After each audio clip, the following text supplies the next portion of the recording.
11 தேவன் பூமியானது புல்லையும் விதையைப் பிறப்பிக்கும் பூண்டுகளையும் பூமியின் மேல் தங்களில் தங்கள் ஜாதியின்படியே கொடுக்கும் கனி விருட்சங்களையும் முளைப்பிக்கக் கடவது என்றார். அது அப்படியே ஆயிற்று.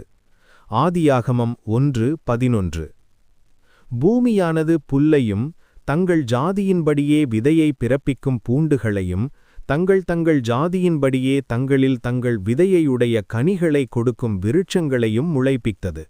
தேவன் அது நல்லது என்று கண்டார்.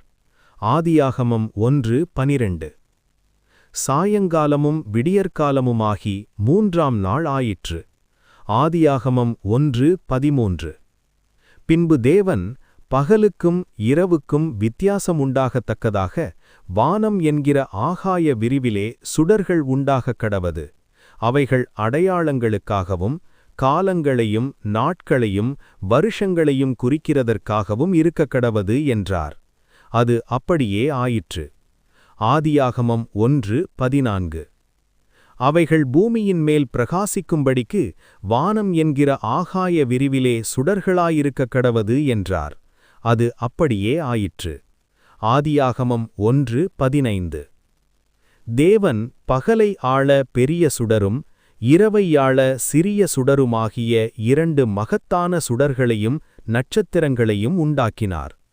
ஆதியாகமம் 1:16 அவைகள் பூமியின் மேல் பிரகாசிக்கவும். ஆதியாகமம் 1:17 பகலையும் இரவையும் ஆளவும் வெளிச்சத்துக்கும் இருளுக்கும் வித்தியாசமுண்டாக்கவும் தேவன் அவைகளை வானம் என்கிற ஆகாய விரிவிலே வைத்தார். தேவன் அது நல்லது என்று கண்டார்.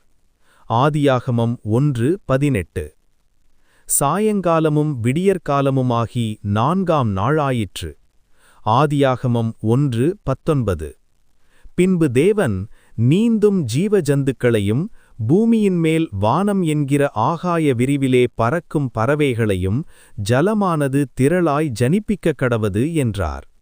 ஆதியாகமம் 20